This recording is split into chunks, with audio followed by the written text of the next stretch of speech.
we welcome you to our program.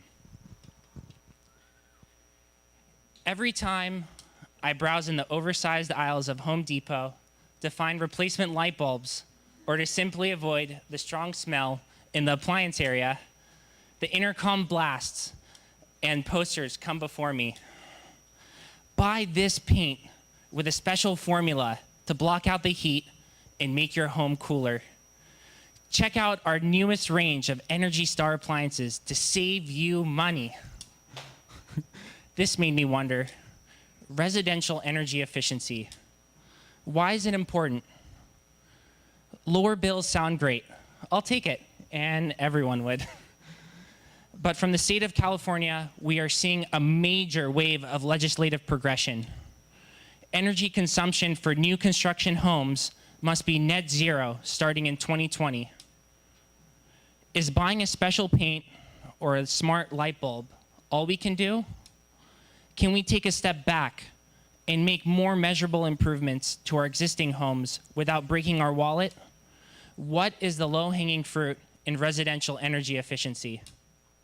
My name is Ohan Arakelian, founder and president of the UC Berkeley community of Santa Barbara and Ventura counties. Tonight, we are holding this event as a means of collaboration among industry and community leaders around an important topic that impacts all of us in our planet. Along with hot topics such as water use, microgrids, and an increase in population density while preserving the beauty that we call home in Southern California, sustainability and environmental impact is more important than ever. While some of you might provide your neighbors with a loud yet gentle reminder that they left the lights on while vacationing away, or strategically place several stand-up fans throughout your home, yes, I'm guilty. There's much more to learn when it comes to residential energy efficiency. At the end of our time together, we hope that you will have the tools from our experts on how to make your home more comfortable. I'm honored to introduce and welcome our distinguished speaker, Dr. Iain Walker from the Lawrence Berkeley National Lab, to share his insights. Dr. Walker's cutting-edge research is supported by the U.S. Department of Energy to study efficiency cases for new and existing homes. We are also grateful for the efficiency and legislation experts to provide a much-needed, deeper perspective so we can all understand the complete landscape and options to consider.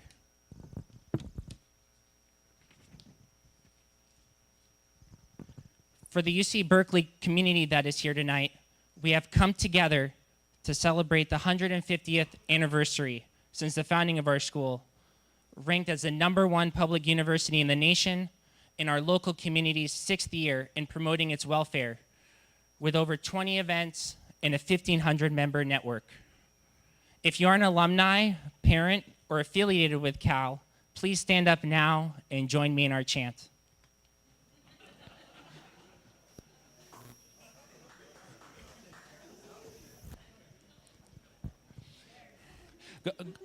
Go Bears on 3. 1, 2, 3. Go Bears! Thanks.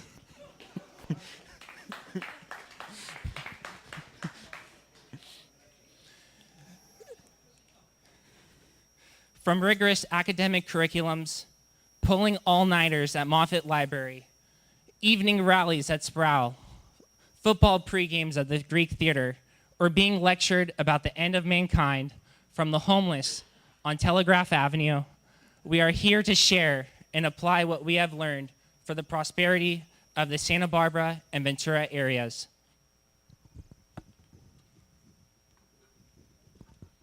On behalf of our community, we would like to take a moment to commend some of our sponsors and supporters who have truly made this event possible.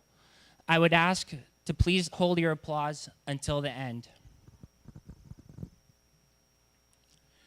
Sarah Yee from the Cal Alumni Association headquarters, Aaron Beardsley with the Lawrence Berkeley National Lab, Ted Singley, Alexis Malatesta, and Kylie Wagner with Impact Hub Santa Barbara for being fantastic hosts and sharing our mission towards fostering community collaboration. Drew Cuddy's team with Satellite Santa Barbara for sharing his selection of natural wines and refreshments from his farmer's market restaurant at the front of Impact Hub. Karen Feeney and the team with Green Builder Allen Construction. Scott Jones and Lisa Gretchen with Hayward Lumber. Kathy King, Michael Chiacos, April Price, and Justin Capone's team with the Community Environmental Council. Samantha Omana and Vianney Lopez with the Office of Assemblymember Monique Limón. Dr. B.J. Kovacs, Jessica Haro, and the board of the Stanford Club of Santa Barbara. Ashley Watkins with the County of Santa Barbara. Tyson Ellis Photography and Christopher Wood Videography. And lastly, team members Gail Anakuchian and Matthew Stotts with the MIT Enterprise Forum.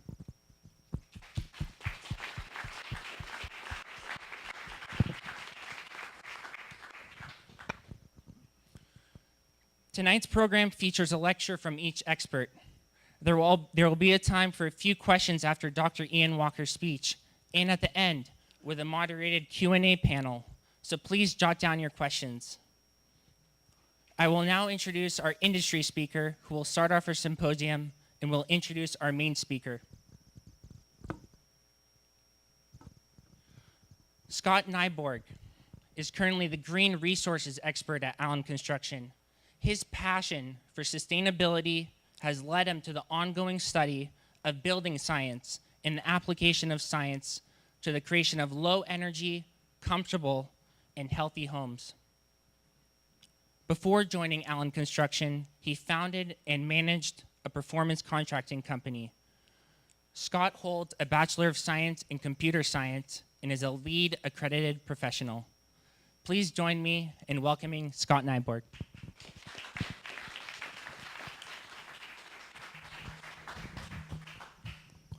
Is it working? Got it. Thanks, Ohan. Ohan's put a ton of work into this thing, you guys. Let's give him a round of applause.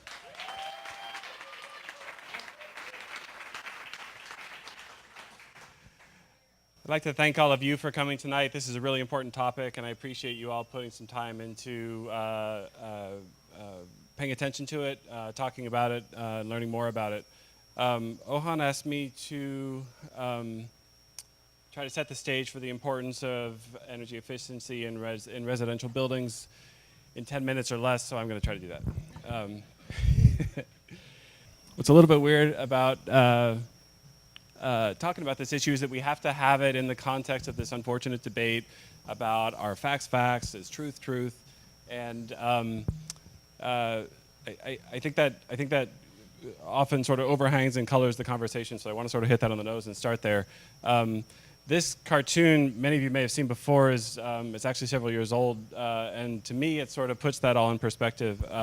What it says to me is that the worst outcome that we're possibly considering here is that we accomplish all of these really positive things for no good reason at all. They're still really positive things. So the good news, or maybe the bad news, is that there's actually every good reason to accomplish those really positive things. There is long-standing science to show that we need to keep atmospheric carbon dioxide concentrations below 400 parts per million if we're going to avoid the most drastic effects of climate change. And we've been watching this metric for decades now. We have a continuous record that's of roughly 60 years in length, and you can see that we know really well what the data is doing. So there's an annual seasonal swing in the data, but it is trending consistently upward. And what I really want to point out to you guys is this bit at the right, which is that for the last few years, not only has the seasonal high started to peak above that 400 part per million danger zone, but so has the seasonal low. So since 2016, we've been on a year-round basis, over that fence line. So we are in the part of the map where there be dragons. So what? This is not a picture of New Mexico or Arizona. This is a picture of Fairbanks, Alaska in July of 2017 when the temperatures reached north of 90 degrees. This is the second summer in a row where they set high temperature records in Alaska. Less than half a year later, in the winter, we had the bomb cyclone, if you guys remember, on the eastern seaboard that put about 1 million students out of school. We saw snow in Florida, and New Hampshire was, for a time, the second coldest place on the face of the planet. Also in 2017, the hurricane season was one of the most active on record. This is a picture, the likes of which I have never seen in my lifetime. We've got multiple Category 5 storms crossing the Caribbean at the same time. One of those was Hurricane Harvey, which hit the Gulf Coast of Texas, tied with Katrina for the costliest storm in U.S. history and the wettest cyclone in U.S. history. This is Hurricane Irma, which hit the coast of Florida the same year, the most energetic Atlantic storm since Hurricane Katrina, 134 dead. And this is Hurricane Maria, the other storm that we as Americans like not to talk about. 3,000 people dead, 3,000 American citizens, $100 billion in damages, and it took over 9 months to restore power to the entire island. This is on record as Puerto Rico's worst natural disaster in history, bar none. The U.S. isn't the only one who's been taking it on the nose. Last winter, Paris, France flooded. This was the second major flooding of the Seine River in 2 years, and this one as a consequence of the heaviest rainfall in recorded history for that city. I don't think I need to remind you guys of the California fire history in over the recent year, but this is the Tubbs Fire and the Northern California firestorm. 42 lives lost, 6,000 structures lost, the costliest fire in California's history. This is the Thomas Fire, which we all know well. 280,000 acres burned, making it the largest fire in California history. Hold that thought. 1,000 structures lost. This fire moved at a top speed of 1 acre per second. That's a lot of space. You know, I gave a version of this talk on January 9th of this year. And when I sat down, that was my last slide, when I sat down from giving that slide, I looked at my phone and I started seeing pictures like this. And at Allen Construction, we've been dealing with the consequences of this ever since, as well as the Thomas Fire.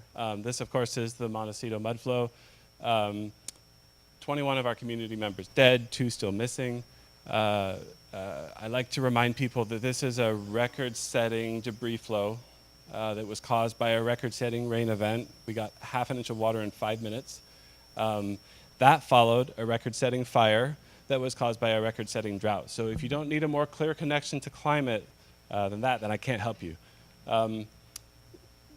Later, summer of this year, the Mendocino Complex Fire knocked the Thomas Fire off of its very short-lived position as the largest fire in California history, burning 460,000 acres. If you need a point of reference, this is actually, by a good margin, more than twice the size of New York City.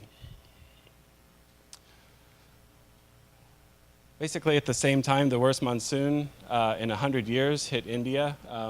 Monsoons are a seasonal occurrence in India, but this is another level. This year, 1.4 million people were displaced from their homes by the monsoon season. And there are all kind of gnarly follow-on effects. So, you know, lost crops, epidemic. This was the rat fever epidemic that killed, as of the last report that I read, which is actually a couple months old now, at least 50 people. So, what am I saying? I'm a builder. I swing a hammer for a living. I guess these days I sort of swing a cell phone for a living. I'm not a climate scientist, and so to some degree I'm not qualified to talk to you about the meaning of this, but I don't really feel like I need to be qualified in any particular way to interpret this data any longer. I think the facts are in, the debate is closed, and I think most of the world agrees with me. That's why 200 countries have signed on to the Paris Climate Accord, which, if you're not familiar, basically boils down to a commitment to restrict global warming to 2 degrees Celsius. 2 degrees Celsius. There's furthermore a an aspirational goal also written into the agreement to actually try to do one better and stick to 1.5 degrees Celsius. If you guys need a frame of reference for what these two sort of lines in the sand would mean for our planet, for our society, for our economy, check out this web link. It's really good. It's a super well done website that gives you a lot of information about what reaching these two limits would mean. It's because of the importance of this that I find it particularly and appallingly unforgivable that our president would walk us away from this agreement, making us and isolating us as the only country, and I will repeat, the only country, to turn its back on the Paris Climate Agreement. Recently, the UN put out a report that, a particularly compelling report, that says that we are roughly 12 years away from this 1.5 degree limit. That means we already burned through most of it. And at a current pace, we're going to hit that line in the sand in 12 years. So I have a daughter. She's 1 year old. She'll be entering junior high school when we hit that limit. And I am really not looking forward to the shame that I'm going to face when she looks at me and says, "Daddy, how could you guys let this happen?"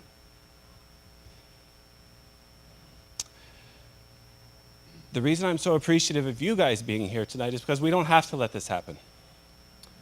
I'm particularly excited that Monique Limón is here tonight, Assemblymember Monique Limón, to talk to us about the separate path, the different path that California is cutting.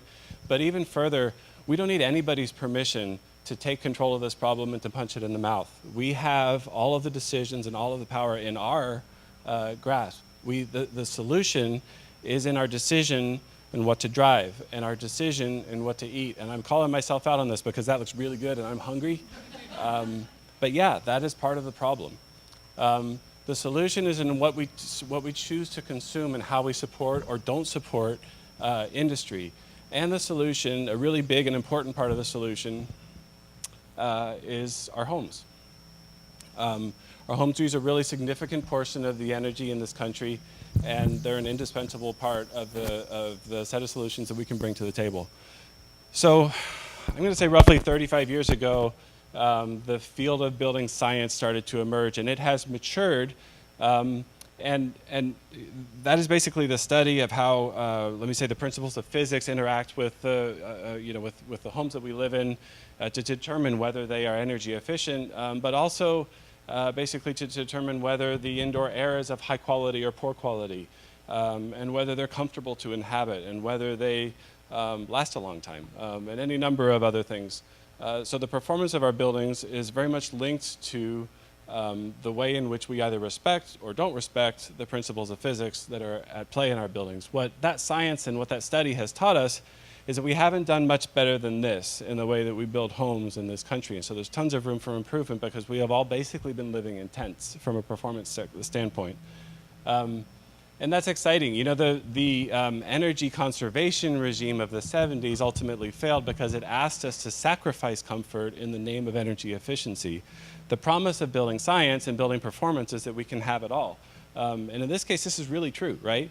So by applying and leveraging the principles of physics and these scientific principles, we can have not only homes that are super energy efficient, but that also are super healthy and super safe and support the growth of our children and provide supreme comfort. And let me tell you, if you haven't lived in a home that's been treated with these principles, you don't know what comfort is. You've been living with comfort problems all your life, and you may not even know it. These homes are cheaper to operate, and in fact, these homes last longer, which means that the resources, the materials, the work, the investment that we make in putting them up in the first place is leveraged to greater effect. So this is the promise of building science, and this is the promise of measured performance, and that's why I'm so excited tonight to have my friend and the guy who's taught me a lot, Iain Walker, here to talk to you guys about how important and how powerful this stuff is.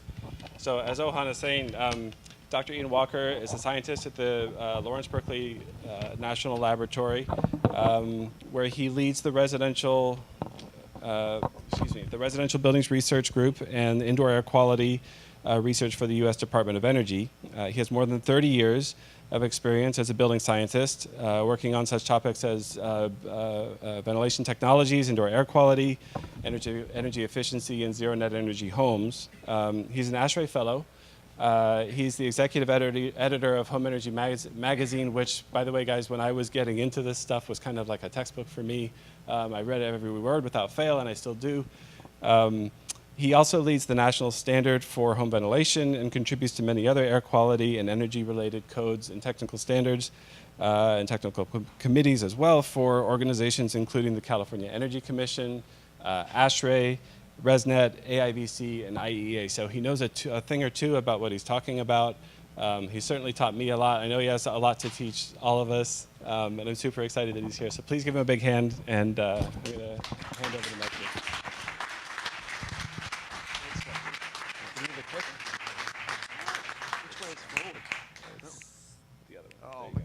See, after all that, I don't even know which way is backwards and forwards on the controller. Let's see where we're going. It barely looks like me, right? So for those of you that went to Cal, I come from that funny place that's up on the hill, right? And we collaborate sometimes, both with professors down on campus. And some of my best staff, if you will, have been students from there. I don't think it was anybody in the room, but if it was, you can put your hand up now or maybe not. So I'm going to talk a little bit, as Scott pointed out, about some solutions. But I want to take a quick step back first. And yeah. So what's the problem? I like to walk around because otherwise I need to fidget and I want to point at things. So bear with me. And I know at the back it's incredibly hard to see this, but I'll try and say in words what we have in pictures, which is always the opposite of what you're supposed to do when you're giving a good presentation, right? So Scott talked about we need to reduce CO2 emissions. Here's a chart where Scott showed the last tiny millimeter of this, right? We're going back here to 600, 700, 800,000 years ago. Goes up and down, goes up and down. We are living in unprecedented times. And even if you don't think that's an issue, we live in a world of finite resources. There's only so much we're going to dig out of the ground, and eventually it'll all be gone. We also, in California, have a problem of finite infrastructure. What do I mean by finite infrastructure? In California, our biggest problem is moving electricity around the state. And this is particularly true on a summer afternoon when everybody comes home from work. And we've been close in the past, and we'll get closer in the future, but it's a problem where we are not building more generation. It's very hard to build more transmission lines. So we're going to have to do something, and that something is use less energy in our homes if we don't want the lights to go out. And the last two things I put at the bottom there, Scott touched on those things. We want to do great stuff about energy efficiency in homes and all that sort of thing, but that's probably not going to sell it. The fact that you have a more comfortable house, or a house that looks nicer, is what a lot of people are interested in. And the last, and I put question marks beside these because, you know, maybe you don't care, but it's possible to save money. Now, the caveat here is I assume most of you live in or near Santa Barbara, right? Yes? No? Do you know where you live? Yes. Okay, good. You live in an incredibly mild climate, right? It just doesn't get cold, just doesn't get very hot. So probably, I'm guessing, your heating and cooling bills are not too big. And so the question that because I've had this response where people are like, yeah, but you know, it's only a few $100s a year, why do I care? Because it's more than heating and cooling, and we'll talk about that a little bit as I go on here. And this is more than just what's happening in our own neighborhoods, right? This is something where if only we do it, it's a little tiny change. But if we can get everybody to do it, and I'm going to use a term that we use, which is getting to scale. That means that if 5 people do something, not helpful. But if 5 million people do it, a bit more helpful. But if we get 50 million people to do it, then we can solve a problem. So let's talk a little bit about where energy goes in this great nation. So I know you can't see at the back, so I'll talk you through it. The blue bit is the energy we spend in industry, making stuff. These days, actually, there's a lot of things like computer farms in there, but we'll skip that. The orange bit at the bottom is transportation. That's getting around, moving stuff, including ourselves. The yellow bit is buildings that we call commercial buildings. Those are the buildings like this one that you don't live in, but you use. And residential buildings use about 20% of the energy in the country. So I'm talking about how do we reduce that 20%? So out of that 20%, where does it all go? The pink color here, and we're going from the US to the Pacific states, and California's over here. So you know what? Those are the states we don't care, right? They'll just do what we do eventually. California always leads, and I'm not joking. So here we are in California. Something like a quarter of our energy is for heating our homes. Only 4% is for cooling. That's amazing, isn't it? We think about air conditioning, but in terms of energy use, it's only about 4%. We use about a quarter of the energy in our homes to heat water. That's a big end use. But almost half is all the other stuff that you're doing in your home. It's things like turning on lights. It's your Game Boy. It's your dishwasher. It's all those other things, right? Now, in California, we're a very, very advanced state, and we have made it the law to not waste our energy anymore, and that to varying degrees of success. We have what we call big, bold strategies, and I'm not kidding you, that's exactly what it says. If you were to read this California Energy Efficient Strategic Plan, it said we had to save 20% of energy in all homes in California by 2015, and did we do it? Nearly. Nearly. Now, we've got to double that by 2020, which is coming along fast, right? Are we going to make it? Maybe. The point is that even if we don't exactly meet these goals, we're going in the right direction. The fact that we're a couple of years late, I just don't care. I want us to do the right thing, and this is definitely doing the right thing. This is why we love to live in this state.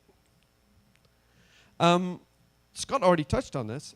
Starting in 2020, every single new home built in the state will be what we call net zero. What does net zero mean? That means if you added up all the energy used during the year, it's got to be offset by some sort of on-site generation. And pretty much that means putting PV on the roof. Now, this is going to be a little tricky for some people. If you live here in Santa Barbara where it's sunny, awesome, piece of cake. What if you live in Arcata where it's cloudy every day? Not so easy, right? So there's going to be some variability in the state, but I would argue that the idea is we're going to do our best, and it won't be perfect, but we're going to get there. So that's in California. Believe it or not, some things are happening nationally. I work for the Department of Energy, and this is a program we run at the Department of Energy doing net zero homes nationwide. Just like last week, I was down in San Diego with about 250 of the leading edge builders in the nation who are all building effectively zero energy homes. Now, they're not a big part of the market, but they are also the most successful and most profitable builders in the country. That's not a coincidence. So if all the new houses are great, the problem is that the energy actually gets used by all the houses we already live in. And our problem is this in California, in that this little blue bar here is all the new houses, which are awesome. So these are the awesome houses. And these are all the homes we built, split up by decade, that are not the awesome houses, and we all live in them. So the rest of my half an hour or so that I've got left here, it's going to be about what are we going to do with all the non-awesome homes? Because we can't all go live in a new house, right? And we are not going to bulldoze entire neighborhoods. And we shouldn't. There's a thing called embodied energy, which I don't have time to talk to you about today. But all the effort and all the energy that got put into building your home, we should not throw it away. We should not bulldoze it and send it to a landfill. We should just fix what you've got. So what sort of a target can we set for new construction? We said we wanted to get to zero. Zero is really, really, really hard to do in a new home. So maybe we'll set some more realistic targets. How about we halved your energy bills? And we'll make the rest of it go away with some PV on the roof, which is what I did at my house. Because, you know, you got to walk the walk, right? And, it wasn't actually too hard. But to get there, I mean, I'm an energy weenie, right? Of course I'm going to do it. But not everybody is. Most people I know aren't. And even the people that I work with at LBL often don't fix up their homes and get to zero energy, right? So what are we going to do? I think it's going to be really, really important. And Scott touched on this also. You don't want to have to change how you live, right? You still want lights to turn on when you flick a switch. Not everybody wants to go to having cold showers every day. You still want to have a hot shower, right? We need to provide the same services you already have. And this is a point that I'm going to make with a few illustrations later, is that we don't need to technology our way out of this. Even though the great place I work for, the Department of Energy, thinks that they're waiting for me to invent something that looks like that and is about this size and weight that I can put on everyone's coffee table and it will make their homes go to zero energy. Guess what? There is no such thing. Not going to happen. And when we have tried to do very complicated things in people's homes, they almost always fail. And I would argue that we can get everything I'm going to talk about today done with stuff you can get at your local hardware store. You don't have to do anything fancy, which is why we're going to succeed. So how about some ideas about how you would halve your energy bill? I sort of went from cheap and easy to costly and disruptive, and we will argue to death about solar PV in a minute or two, but bear with me, okay? So there's some easy stuff, and you can all go home and do this thing. LED lights are cheap, plentiful, come in many, many colors. You can put strings of them around your house to make it look twinkly. It's lovely. Why would you not even do it? Low-flow water fixtures. Probably many of you have these in your homes already. You get low-flush toilets. You can get little things, aerators to go on faucets to do that. It costs pennies to save some of these things. Replacing all your appliances, now it's starting to maybe actually cost you some money, right? If you're going to replace your refrigerator, maybe a dishwasher if you have one, washers and dryers, that sort of thing. But it's not, you know, we do that periodically anyway. About every 10 years, these things tend to wear out. Then we get into the real tough stuff, which is, can we stop our homes from being leaky? Because air leaking in and out costs us money to heat and cool it. Can we insulate our homes? Many, many homes in California have no insulation in them. Mine was like that. I fixed it. But it's not trivial, right? It's disruptive. Somebody's got to be in your house for a day or two. What about if you want to replace the windows? That's even more disruptive. You've got great big holes in your house for a few days, and it's expensive. If you want to get around to replacing all the water piping in your house and going to a central system to minimize the piping losses, and you want to do things like replace your furnace with a high-efficiency heat pump, now this is really starting to be expensive and disruptive, right? And until recently, although putting PV on your roof is not particularly disruptive, you may have to be home for a day when they install it. Like you don't have holes in your house for a few days or anything. It used to be expensive, but that is changing, and we'll talk about that in a minute. So if we were to look at what it costs to do things and some energy savings, I sort of scattered those things around in a very, very general way so that you could go home and think about it. You can save not much energy, but it's super cheap with the water fixtures and the lighting. Better appliances cost more, save more.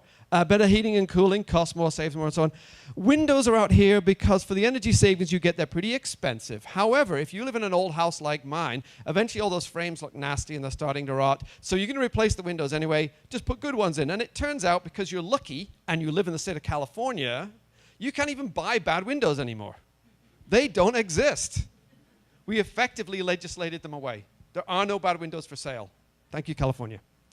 And you know, air sealing and insulating has great, great energy savings, and the cost is kind of squishy, depends a lot on the home you've got.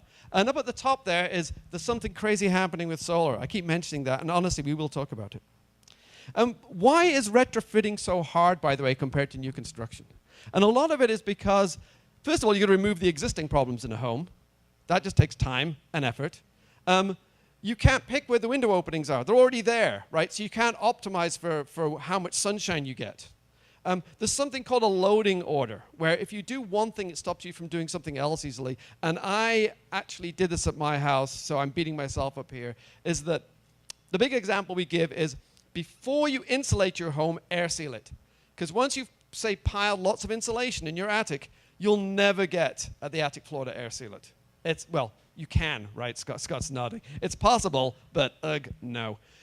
We have an incredibly fragmented market. It's very, very hard to say, well, in olden times we used to open the yellow pages, but these days Google it, and find one place where you can just make one phone call and have all this happen as a homeowner. Almost doesn't exist. There's some great companies out there trying to make it happen.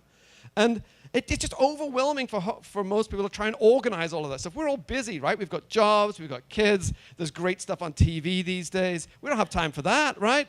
And then there's all this disruption. You've got to be home, you know. Why doesn't it just all happen in 5 minutes? So it's not easy, right? I'm not saying it's easy. So I want to quickly give you a few examples of where people had a go at this in recent years in California.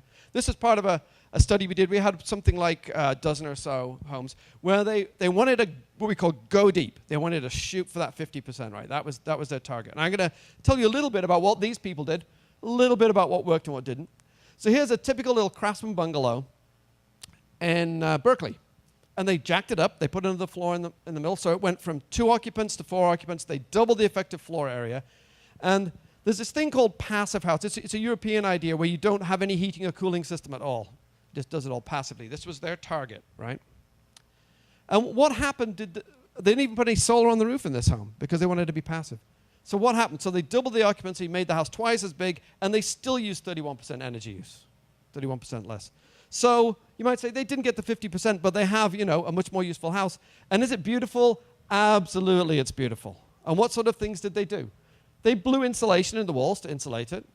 They insulated the below-grade floors. They put in some nice windows because the old ones are kind of rotten. They put in something funky for ventilation. I'm a ventilation expert, and I love it. And they put in something called a heat recovery ventilator, where the air coming in gets heated and cooled by the air going out, so your energy cost for that ventilation, which is giving you nice, clean air to breathe, is much, much lower. They did funky things with water heaters. Here's the oddity, though.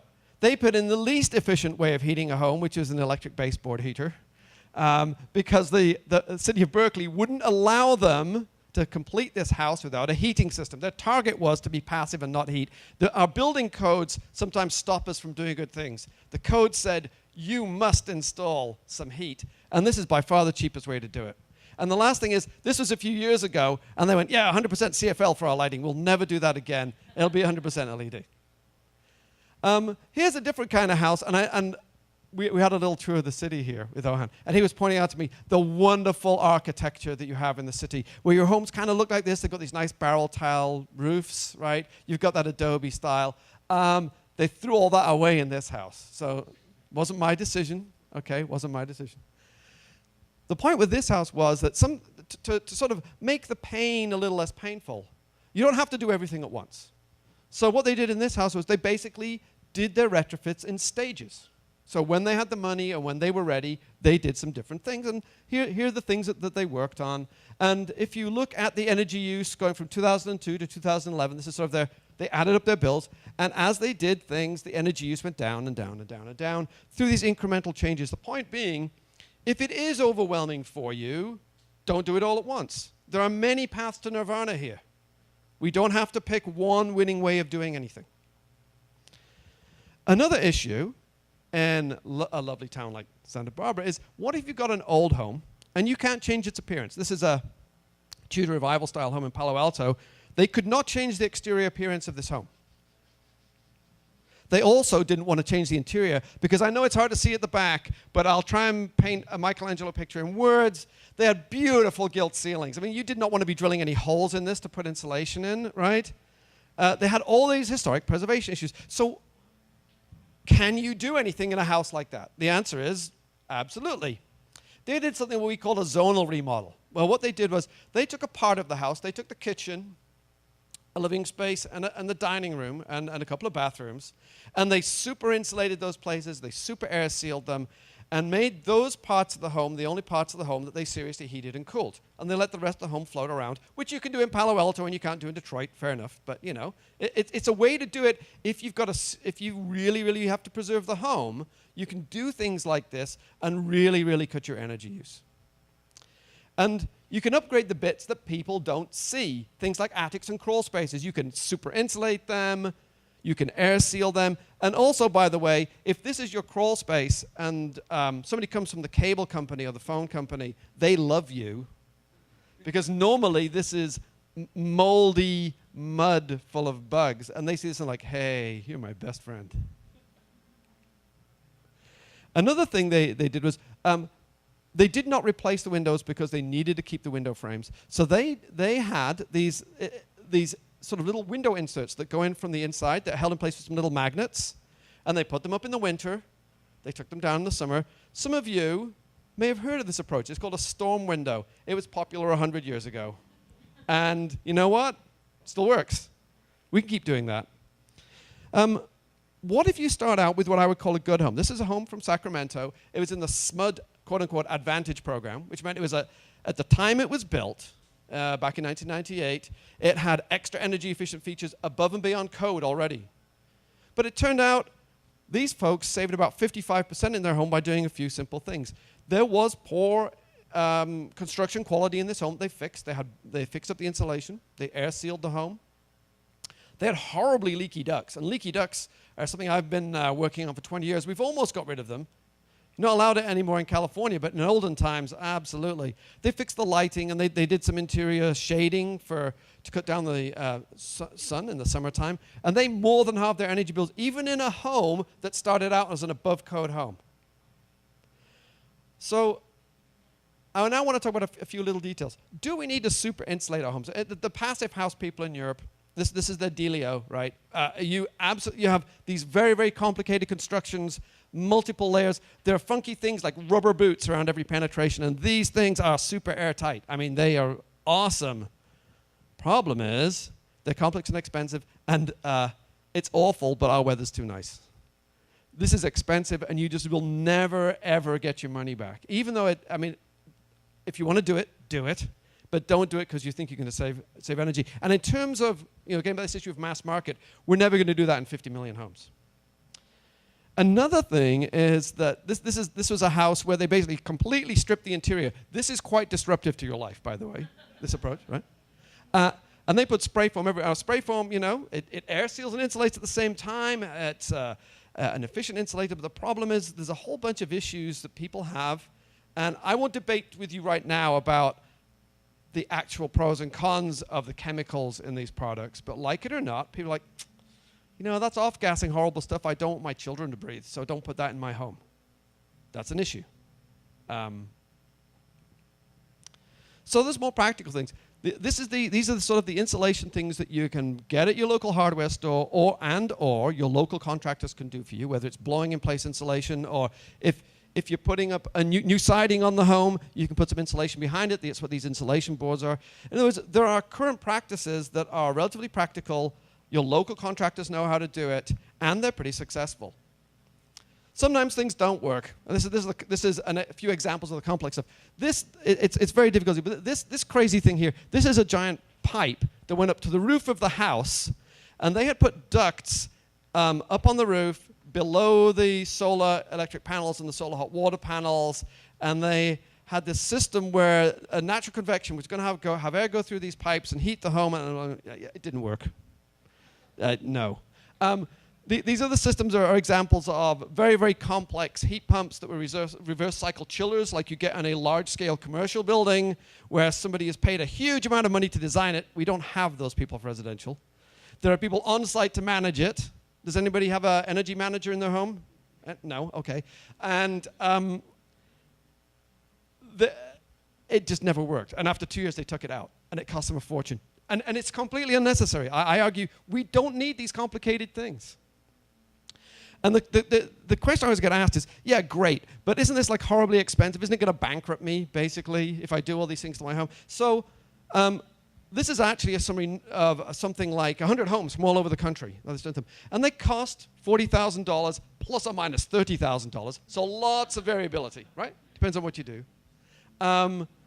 In terms of per square foot, if there are contractors in here, this is the number they care about, or architects, something like $22 a square foot. So, it's not an inconsequential amount of money, I would argue. But if we look at what people actually spend on retrofitting their homes in the country, your average mid-range remodel project from about 5 years ago was nearly $40,000.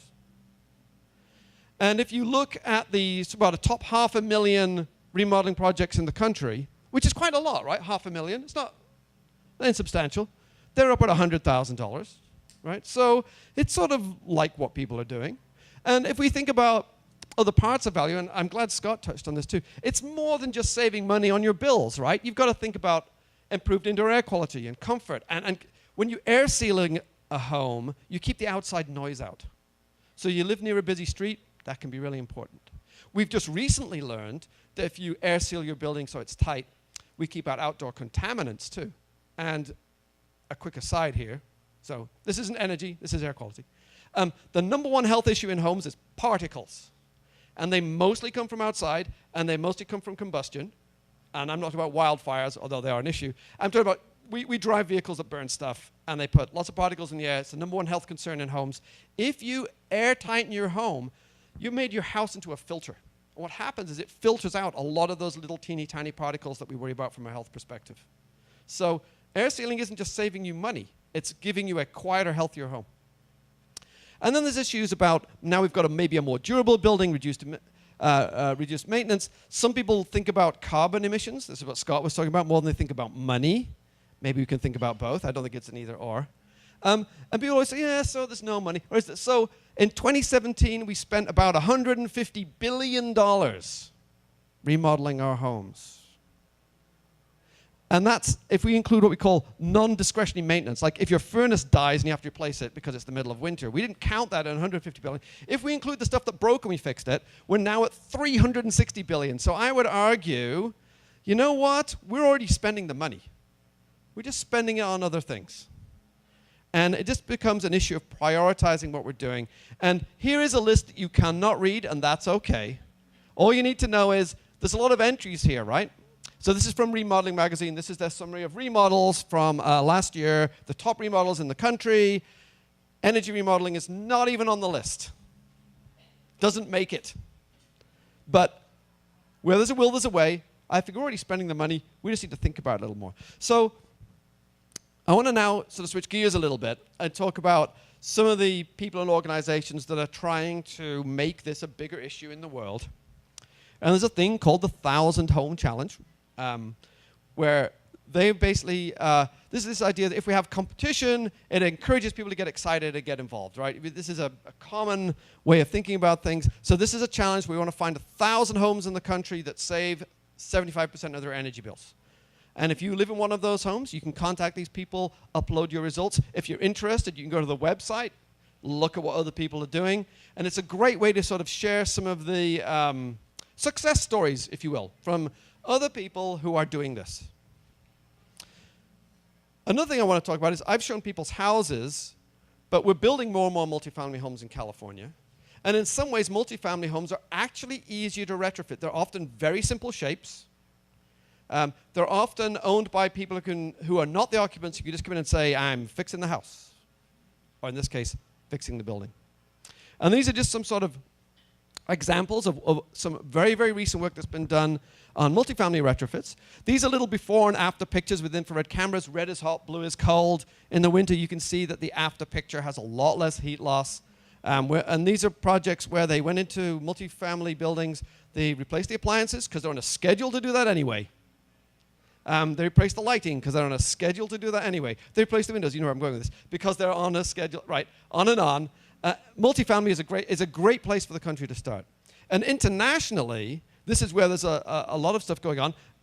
Our friends in Europe really believe in this sort of step-by-step business. There's a thing called Eurofit, which is basically the retrofit version of the zero-energy homes.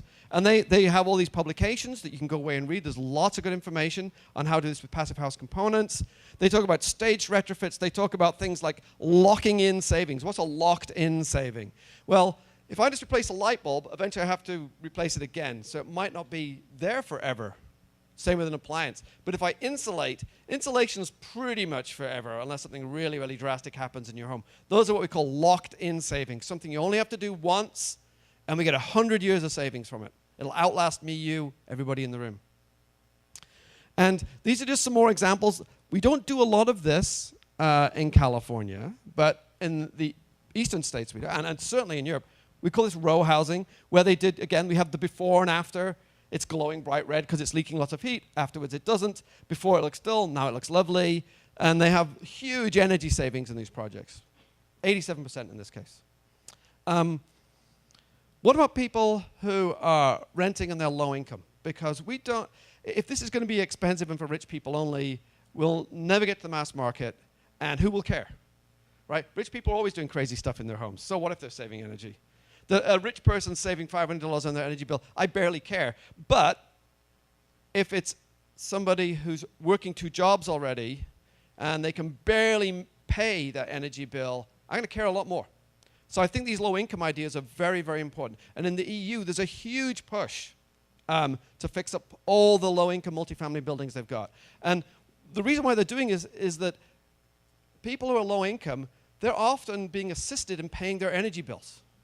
So the state, whether that's, federally, locally, the city or whatever, they're going to pay the energy bill and the housing cost anyway. So why not just fix the homes and don't pay the energy bill anymore? And this is their rationale, right? It's all that money that we save on subsidizing energy bills, we're going to put it into the housing, and every time they do it, they end up ahead of the game, and it saves everybody money.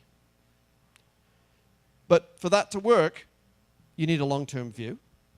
And for that to work, you have to live in a state that might want to do something about low-income people.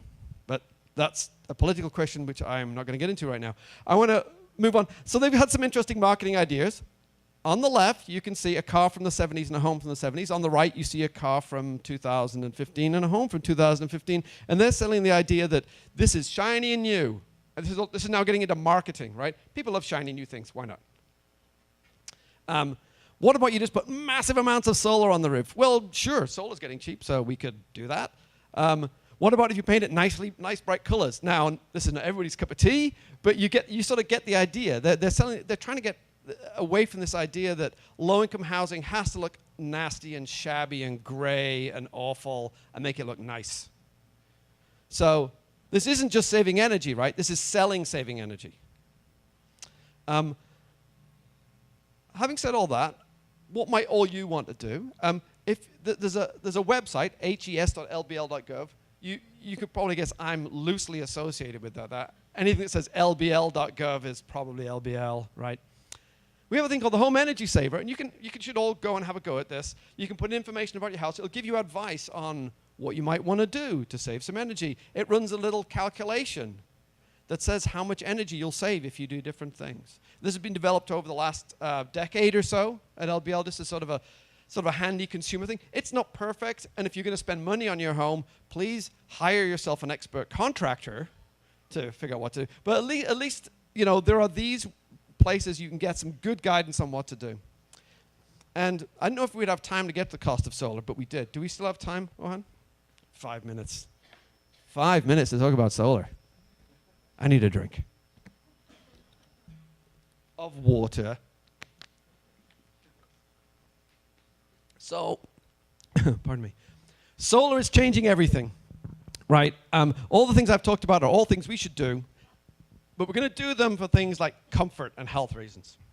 If it comes down to saving money, this chart is showing us the yellow line is the solar generation in homes from 2010 2017. I don't have any 2018 data, but as you can imagine, it's gone up some more.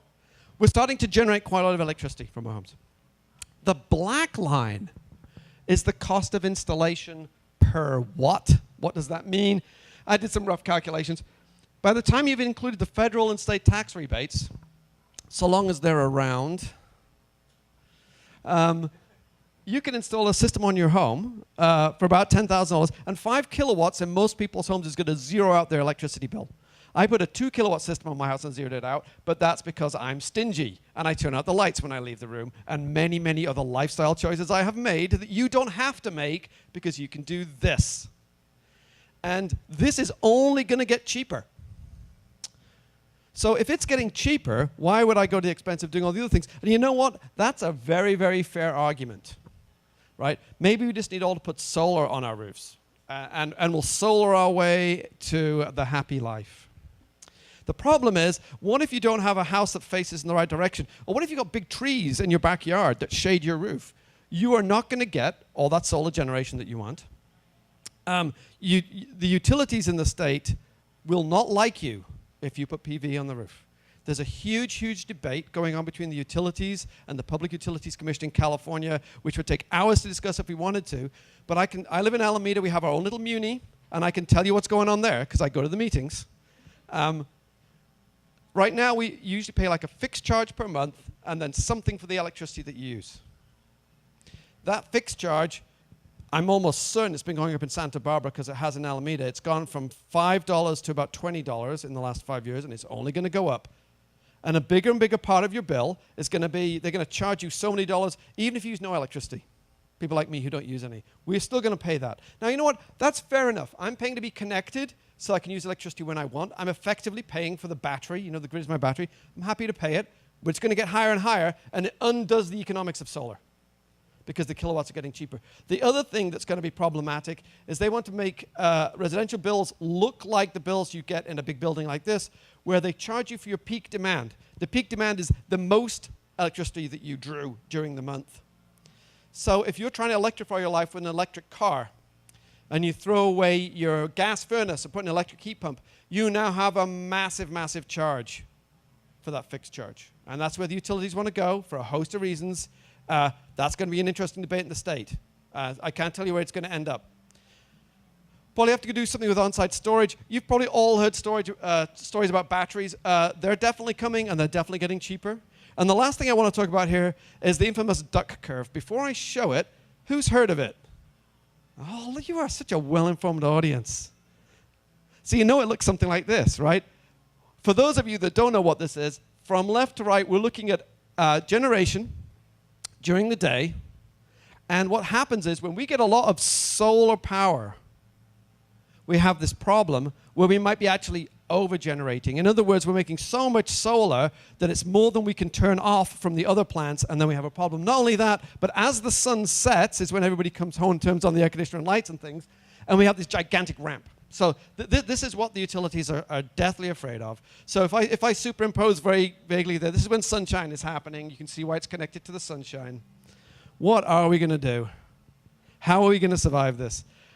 I think we're going to fix it with batteries and other storage. It's unclear what mix is going to work, but we're definitely going to do it. I think what we're not going to do is stop putting solar installations in California. We're going to fix it with batteries, because we're going to have to fix it with batteries anyway, because long run, we don't have any choice. We're going to go all electric. We have to solve the problem. It's probably not an option. A couple of last things, then I'll be done. I spoke earlier about how complex this can be if you want to retrofit your home and do lots of things to it.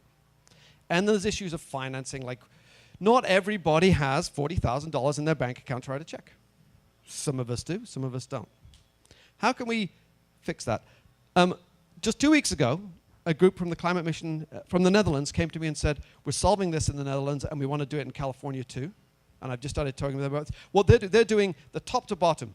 Basically, as a homeowner, you just say, yes, I want this to happen. They take care of it. They arrange all the financing. They have a bank that's going to give you a loan at a super low rate for this. They are arranging contractors who are trained to do the work. They're cutting deals with equipment and window suppliers so you get them really, really cheap. And their whole plan is that they're going to do it top to bottom. So as the homeowner or the building owner, you'll make one decision, which is to say, yes, I want to do it, and then it will just happen. And they're going to make it happen in a very slick, very cost-effective way. They've piloted this on like 1,000 homes in 2 towns already in Europe, and they really, really want to bring it to California. Now, they want to make money at it, don't get me wrong. They're going to take a cut. But in terms of getting to the mass market, simplifying things for all you folks, and myself included. I mean, we tried this in California. It didn't work very well. And I renovated my home and didn't take advantage of it because I got confused. I was like, what the? No. I think these guys are on something. They might not have the ultimate solution, but other people, aggregators, are going to come in and have a go at this. And the last thing I want to talk about is the future. And these are my lovely children. They need a future too. The only way we'll get there is by going electric. Scott pointed out the problems we're having with CO2. We can't emit it anymore, right? We're going to replace all our furnaces with heat pumps, water heaters with heat pumps. We're going to cook with induction cooktops. We're going to integrate with transportation. We're going to all be driving electric cars. There'll be a little battery in every home and PV in every home. It is absolutely going to happen. Otherwise, we won't survive in the civilization that we have. And I'm a civilized man, and I think you are civilized people too. And that's what we're going to do. That's why we're going to go all electric. And you know what? This isn't even new. Popular mechanics, 1929. They understood it then. 1929, nearly 100 years ago. Not quite. 100 years ago, they said, we're going to go all electric for all the same reasons, by the way, and some others. Back then, electricity was still the future, right? But in 1929, they said we were going to do this. And I think we will. Now, it'll take a while, right? It's not tomorrow, but I guarantee you it's going to happen. Anyway, I'll stop there. And will we have time for questions or not, Ohan? We will have time for questions. Excellent. So, what do you want? That one? Can you hear me? You can give a round of applause to Dr. Walker. Thank you, thank you. So we will have time for 2 questions. If anyone has any questions specifically to Dr. Walker before we move forward.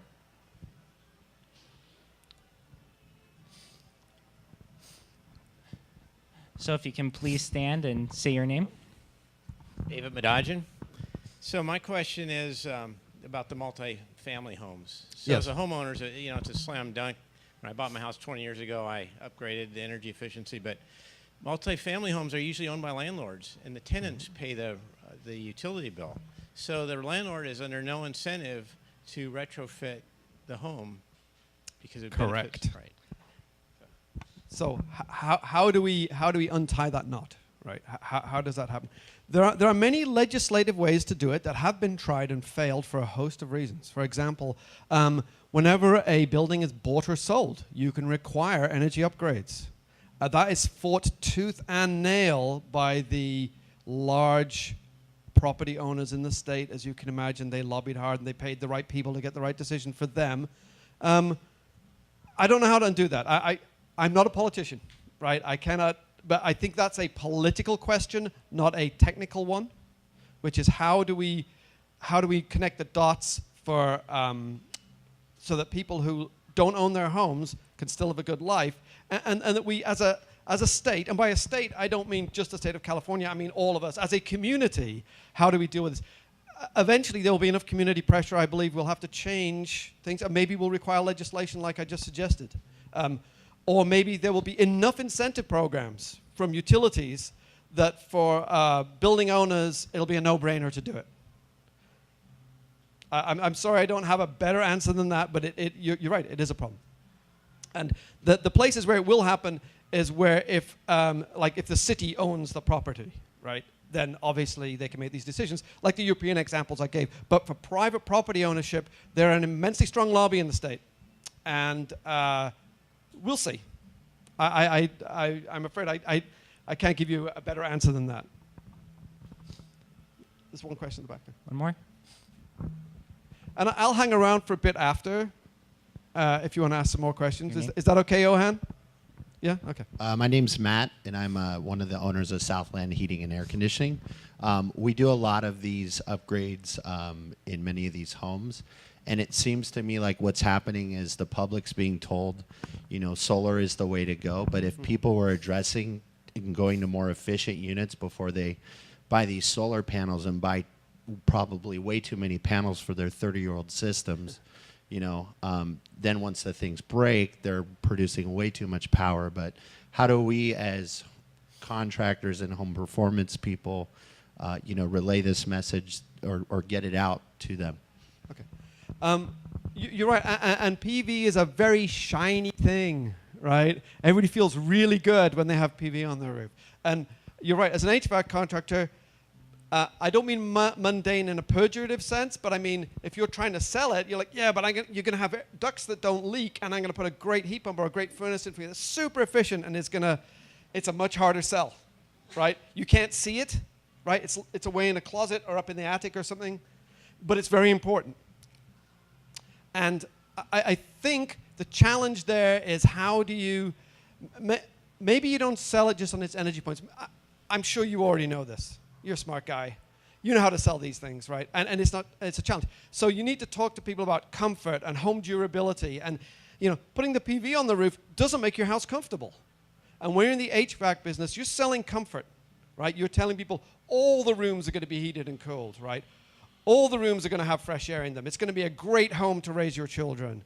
That's what you're selling, right? And then you secretly, you don't tell them, but you secretly put in a super efficient device, and they're like, yeah. But you're selling comfort, right? I mean, and that's how I suggest you go about it, because the energy side of things, people have fallen in love with PV. It's headlines everywhere. You mention PV in a room, almost everybody's going to go, yeah. But if you mention it's a super high efficient condensing furnace, blank faces, right? Not sexy. But I tell you what, comfort is something you can sell. And good indoor air quality, if you do ventilation systems too, or maybe put good filters in your central forced air system and start selling comfort and health, you can secretly do the energy efficiency over here and no one will notice, right? So that's what I would say to your question. Hopefully that's helpful. My guess is you already know this because you came here, right? And I suffer from this. I'm always preaching to the converted, if you will, right? The HVAC contractors I talk to are the ones who already know this. But talk to all of your buddies, right? When you're having beer with other HVAC contractors, tell them this is what I'm doing and my business is thriving. Okay. Sorry.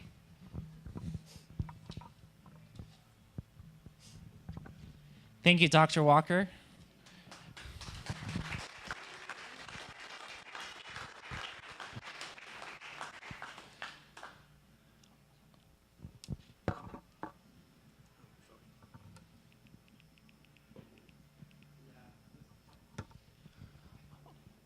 Our next speaker will be discussing state legislation around energy efficiency. Assemblymember Monique Limón was elected to the Assembly in November 2016 and represents the 37th district that includes parts of Santa Barbara and Ventura counties. Born and raised in the 37th district with degrees from UC Berkeley and Columbia University, Monique has worked to serve her community as an educator, leader, and an advocate for causes advancing the quality of life in her community. Please join me in welcoming Monique.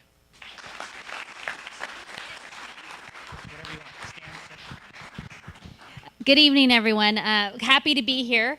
And I do want to talk a little bit about legislation, but having heard Dr. Walker and Scott, I think I'm going to talk a little bit about the politics of energy legislation in Sacramento and what that means.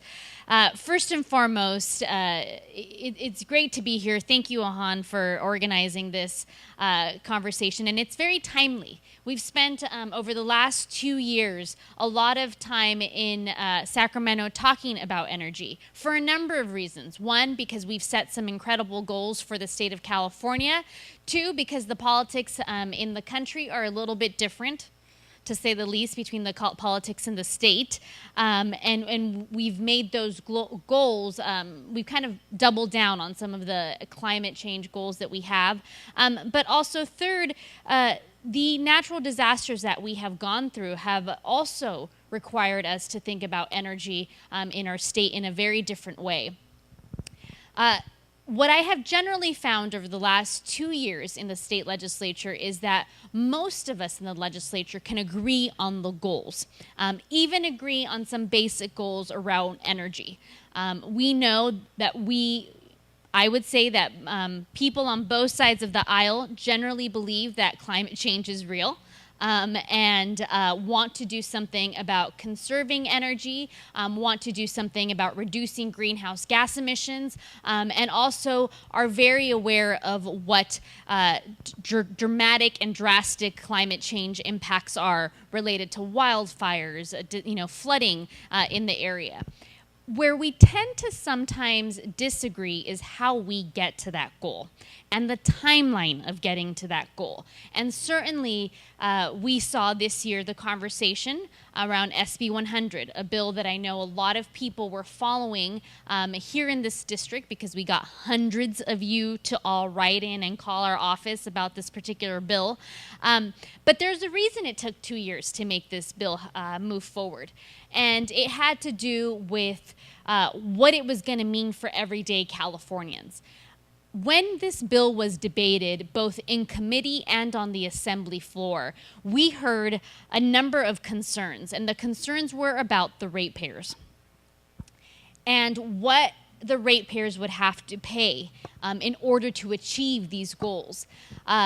There are challenges, to say the least, between how we think about this as everyday constituents, as everyday members of our community, and where the utilities fall on some of this. And it is clear that some of where we're going is going to cost us more. As has been said, in the Santa Barbara, Ventura County region, our costs for energy aren't even close to what they are in the Central Valley. So you will see people in other parts of California who really oppose some of this that we're doing in the state in terms of getting to 100% renewable energy by 2045, not because they disagree with getting to renewable energy. They are worried about what people in the Central Valley who have a $400 and $500 bill a month are going to have to keep paying. And I think that that's where the conversations get stuck. And that is why bills like SB 100 took as long as they took. I know that there was an energy to get it out in the first year, but it was hard. It was difficult. We certainly count our votes and we certainly have the conversations, but it's not so much, I think, whether you have a D or an R next to your name. It's what part of the region in California you represent and how your constituents feel the impact of energy cost in the state.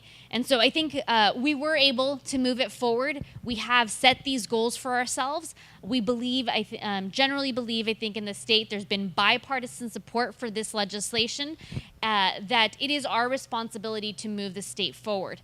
And that means that we are looking at what our cost of energy are, where we can conserve energy, and what elements we need to change about how we're using energy now. One of the things that has been referenced is the rebates. We can't always force people to do, I think, to answer the question, to force people to get to where we want them to be. That sometimes ends up in the courts, just so you know. That's pretty much the way it works. Like, we run a bill and someone will say you can't do that and take it to the courts. But we have tried to incentivize this. And certainly we've tried to do this for individual homeowners, but also for commercial property owners. We believe and we see all the information that's being presented to us that we have to get businesses and commercial properties and larger properties on board to do some of this work. And so we try to hold a carrot. Sometimes the carrot's not flashy enough for someone to move forward in that direction, but we constantly keep asking ourselves, well, what do we need to do? Where can we invest money? And we've invested money on the state level to try to do some of these rebates, to try to get folks. We have something called the GGRF funds in the state of California that try to get the bigger industries to get there. Now, some of that money comes from, and I'm not sure how many people are familiar with the cap and trade program, a program that looks at the greenhouse gas emissions emitted by some of our bigger industries, and the goal is to try to get them to reduce them. One can debate how well it does this, but nonetheless, it's what we do here in the state of California. So I think that it's important to recognize that the regional differences in the state of California have an impact on how we think of legislation. We also are watching that some of the renewables are still expensive, whether they're expensive because they're expensive just because they are what they are, or whether it's because a third party makes them expensive. And so we're very much aware of this. We know that it's been hard for some of our communities to move forward. And it's great to hear that Berkeley is in a different place than our county, for example, on some of the community energy aggregation that we have going on and our plans for it. I think that if any of you were following, and maybe you will share about what was happening at the county level and the county's first study about what it was going to cost us to kind of produce our own energy and transport some of that out, the costs were very high, and there was some shyness in moving forward in this direction, not because it wasn't where I think people want to see us go, but because the costs weigh into it.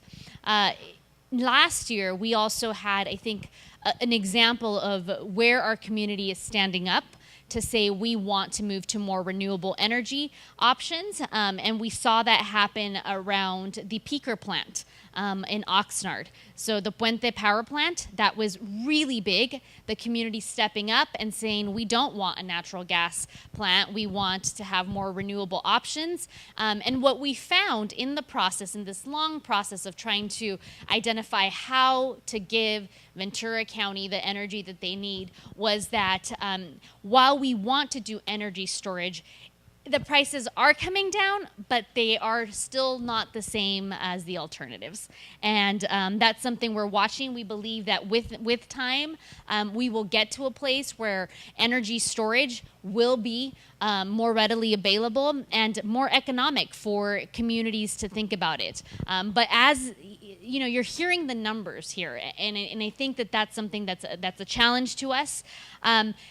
We still have in the state of California some very big conversations. Yes, we are bold. Yes, the governor put together a climate conference and brought individuals from throughout the world to say the state, you know, the country may not be with you on the Paris Climate Agreement, but certainly the state of California is. And we got together with several leaders from across the world to try to have conversations about what we do here in the state of California and how it relates to other parts of the world. People are looking to California to lead the way. States are also looking to California to lead the way. And so that's where some of the pieces or the questions still lie. How do we lead the way? What is it going to cost us to lead the way? And how do we get there? The pending issues that you may have heard of that are still going to be an issue for the state of California have to do with regionalization. Some of you may have heard about a bill and an idea to regionalize some of our energy supplies with working with other states. That did not move forward. There's too many unknown questions and some concerns that other states don't have some of the same renewable energy standards that the state of California does. And we're not sure we're ready to go into a monster Western state grid that doesn't have the same goals. Now, certainly those who were supporting the efforts felt that if we did this, we would get the other states there, and they would start to adopt our goals. And then there was the alternative side that said, well, hold on, until they adopt these goals, they may still be using coal, and that's not something, that's one example, that we may not be on board with. And the other piece that you've heard me talk about that is going to be a pending issue for us is, what does this mean to all parts of California? So I'm part of the assembly. There's 80 of us who have to vote on these bills. And certainly I know where the community stands on these issues, but my vote alone isn't going to get us there. You need more votes. You need 41 votes and 54 if it's going to raise the price of a tax in some sort of way. And so that's where it gets a little bit more complicated in the state legislature, where we're at the table trying to negotiate. Yes, there are industries who weigh into some of this and maybe have more sway with members than others. But again, what I'm finding is that the real underlying question for members that we have a hard time getting to agree with us on some of these goals is the cost to the ratepayer. And that's something we will continue to see. We will see it also because there's been some changes, as some of you may have heard, due to the natural disasters and what that means for the utilities in the state of California. But this is part of the politics that we deal with, right? My job is to try to go there, get the votes, try to work with people so that they can see the value in moving forward. But certainly I can only be at the table if I'm willing to listen to the other parts of the district, of the region, and other parts of the state to try to identify, well, where do we negotiate? We might want to move forward in a more expedient way, but there are times where there are things that take a longer time. I think with the report that's come out that so many of us had a chance to look at in the last week or so, time is not on our side. And California is doing everything we can, but even though we're leading the way and even though we applaud ourselves for everything that we're doing in terms of energy, I have to tell you that these votes are hard, and they don't come easy, and there are a lot of politics around these votes. So every year is a new year in trying to figure out how we get the majority to vote on some of this. So with that, I know my time is up, and I'm happy to answer questions after I think we have another presenter. So thank you.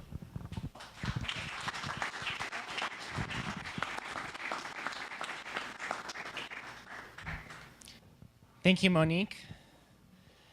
We are grateful to have Marissa Hanson-Lopez, our last speaker, provide us with a perspective on Santa Barbara County legislation. She is currently a senior program specialist at the county sustainability division. She oversees the county's residential energy efficiency program and is leading a multi-jurisdictional effort to develop a county-wide clean energy roadmap. Prior to joining the county, she helped design a national residential retrofit program for the country of Montenegro and developed an energy-efficient lighting plan for the Hammer Museum in Los Angeles. She holds a Master of Science in Sustainability Management from Columbia University. Please join me in welcoming Marissa.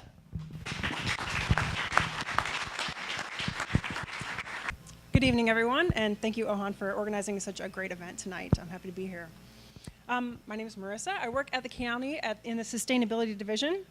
And tonight I'm just going to talk a little bit about the division and how it fits in at the county and some of the things that we're working on to address the issues that we've heard about tonight, and specifically some of our residential energy efficiency programs and how we're trying to get, make it as easy as possible for folks to take advantage of some of the programs that are available through the state and the county. So the Sustainability Division is housed within the Community Services Department at the county. And the Community Services Department is kind of a hodgepodge of different divisions. It includes parks, libraries, housing and community development, arts, and then the Sustainability Division. So mostly outward community-facing programs and divisions. But the Sustainability Division works both internally and within the county and has outward community-facing programs as well. We also, we collaborate across departments within the county as well as regionally with other jurisdictions to achieve our vision and mission, which is to create opportunities that empower and connect people to enhance the environment and our quality of life here at the county. Some of the programs and initiatives that we oversee in our Sustainability Division are really guided by the county's Energy and Climate Action Plan, which was adopted in 2015, and aims to reduce the carbon emissions associated with county operations as well as community-wide. So there are three main programs that we operate in our division. The first is Community Choice Energy, or CCE. The second is Strategic Energy Planning to develop a clean energy roadmap for the county. And the third is the original program, division program, Empower Central Coast. So I'll just touch on on each of these programs to give a little bit of an overview. CCE, or Community Choice Energy, is a collaboration between the county and the cities of Carpinteria, Goleta, and Santa Barbara. And essentially what CCE does is takes the purchasing of power and the pricing options and puts those into the hands of local decision makers and allows the community to determine the energy mix that we use. What CCEs across the state have been able to do is offer power to customers that has a higher renewable energy content at rates that are competitive with the IOUs.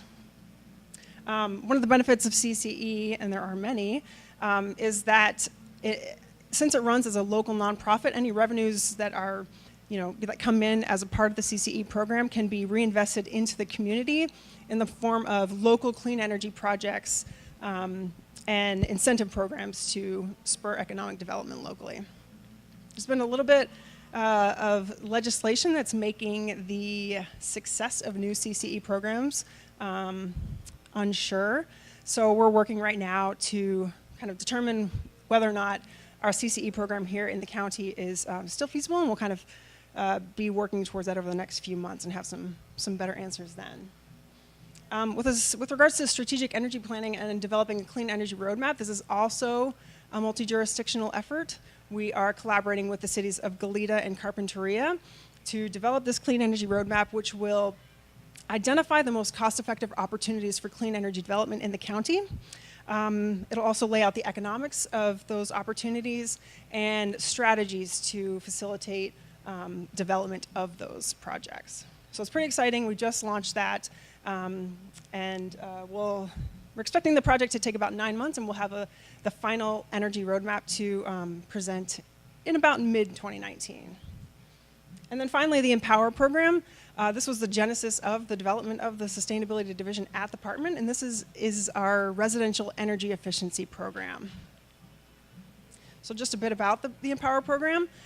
It was launched in late 2011 in the county of Santa Barbara. It is funded by the IOUs and ratepayer dollars. And essentially what we do is we offer wraparound services to homeowners who want to make energy efficiency improvements to their homes. And what we do is connect them to all the resources that they would need to get those done. So that includes things like access to the rebates and incentives that are available, providing a pool of qualified contractors to choose from to do the work. We have a free energy coach service, which is extremely popular. And the main component of the program and why it was developed was a low interest financing option.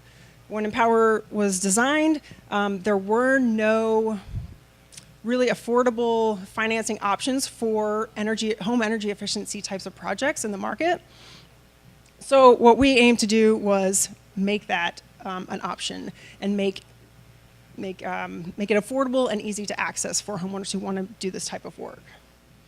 Our program was largely tied to the Energy Upgrade California Home Upgrade Program, which is a bit prescriptive and kind of laid out which upgrades to do and how many to do for each home. So just kind of a timeline of the Empower program. As I mentioned, it launched in 2011 in the county of Santa Barbara. It operated for about 2.5 years. And in 2014, we expanded to our neighboring counties, Ventura and San Luis Obispo. So we've got counterparts in each of those counties who are able to provide the services, the Empower services that we offer in a much broader area. Also in 2014, we got some more funding to make the loan product that Empower offers even more attractive and competitive. We got funding to buy down the interest rate, which initially started at 5.9%, by 200 basis points to bring it down to 3.9% to make it even more affordable for folks. The program's been running for about 7 years now, and as I mentioned, there have been some program changes at the state level. There is a new statewide financing program that has launched and is very comparable to the product that, the loan product that Empower initially offered. When we started, it was kind of the only one of its kind, but now everybody statewide has access to a very comparable loan product as well through the California Hub for Energy Efficiency Financing, or CHIEF for short, and the REAL financing product, which is the Residential Energy Efficiency Loan. So the Empower program is sunsetting at the end of this year. However, we are launching a new program called the 3C REN, which is a regional energy network, which I'll touch on in just a second. Before I get to that, just a few findings and accomplishments that we have found through the process of running the Empower program. We've heard about air sealing and insulation tonight. By far, that was the most recommended upgrade measure that our energy coaches found in their over 1,400 energy coach visits. Excuse me. I just lost my train of thought, I'm sorry.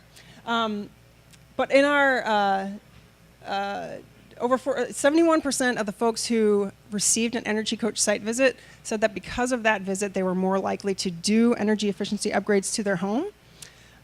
We've managed to reach over 25,000 interested individuals, conducted 450 outreach events to educate the population or the community, trained almost 1,000 contractors, and completed over 275 projects with an average of 29% energy savings, which is great for this area considering the climate. I know what I was going to mention. The housing stock in Santa Barbara County is very old and typically has very little or no insulation. So this recommendation makes the most sense, and as mentioned, was the most frequently recommended. Our projects also have generated over $5 million for our participating contractors, a few of which are in the audience today. So thanks for being here. I'm going to fly through this because I'm running out of time. I mentioned the 3C REN. This is the new project that we'll be ushering in 2019. It is also a collaboration with the counties of Ventura and San Luis Obispo, and will be focused on energy efficiency as well. So we'll still stay focused in the energy efficiency space within the division. 3C REN is one of only 3 approved RENs in the state of California. The other 2 are Bay REN up north and SoCal REN down south. It'll be slightly different from the Empower program, although there will be some similar components. The 3 main components for the REN, the Regional Energy Network, are going to be workforce education and training, which we did for the Empower program. Codes and standards compliance training is a new aspect that we'll be diving into. And then, of course, residential energy efficiency programs. Empower was really focused on single-family detached homes, which was a bit limiting. We are going to be jumping into the multifamily space, which is huge and has been very hard to break into, so we're excited about that possibility. So we've heard several times tonight that the cost of these whole home upgrades and these energy efficiency improvements that are very necessary can be quite significant, and that upfront cost can be a huge barrier to people who want to do these types of projects. So with Empower going away and that loan product going away, there are many financing options, but there are 2 very popular ones in the state of California. The first is PACE, or Property Assessed Clean Energy. And essentially what this does is allows homeowners to finance the cost of their project and repay it over time via an assessment on their property. So they're paying it back with their property taxes. There are definitely pros and cons to this. I won't get into them now, but I'm certainly happy to talk about them later. There are 2 types of PACE. There's commercial PACE, or C-PACE, and residential PACE, or R-PACE. The county has adopted commercial PACE, so that's available for commercial building owners who want to make improvements. Residential PACE is not yet available in the county, although it has been adopted in the cities of Lompoc and Santa Barbara. I don't think there's been quite a lot of uptake so far. I know of 3 projects that have been completed, and about a dozen in the pipeline. But again, it's new and it'll take time to become popular. Our Board of Supervisors at the county halted implementation of residential PACE just due to some consumer protection concerns that the FHFA had. PACE liens are considered super priority loans, so they get repaid before mortgages. So any mortgage lenders that were under the FHFA oversight were not allowed to provide mortgages to homes that were subject to PACE liens. So that was one of the major concerns, and why we haven't implemented it at the county yet, although the board did ask for an updated report on residential PACE back in April. We'll be taking that in December, so any future action on residential PACE will kind of depend on board direction at that time. And then finally, I mentioned the state program, the state financing program, through the residential energy efficiency loan. There are multiple lenders and loan options at that program for homeowners to choose from, and a much more flexible kind of a la carte menu of eligible upgrades to finance through that program. Really competitive rates, very similar to the Empower, 5.9%. No home equity required, which is also a huge benefit. There's no lien on your property, so the loan is staying with the individual as opposed to the property. And up to 30% of the loan can be used towards non-energy improvements. So it's a great opportunity to do a lot of work at once with just one payment. So I think that is my time. I'm happy to talk about any of this or any other projects that the county is working on at the Sustainability Division. Yes.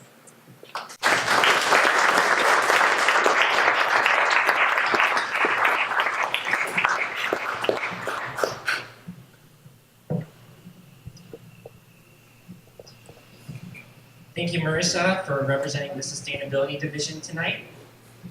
Our final part of the program will consist of an opportunity for you to ask questions to our experts. Our moderator for our panel is Aaron Pick, CEO at Allen Construction. With an MBA at UC Berkeley's Haas School of Business, he leads the company's operations and strategic priorities. He previously worked with Gap Inc. to develop a strategy for funding nonprofits that run education and health programs for Indigenous women and youth in Central America. Allen Construction's commitment to corporate social responsibility through green building and employee ownership is part of what excites him most about the company's future. Please join me in welcoming Aaron.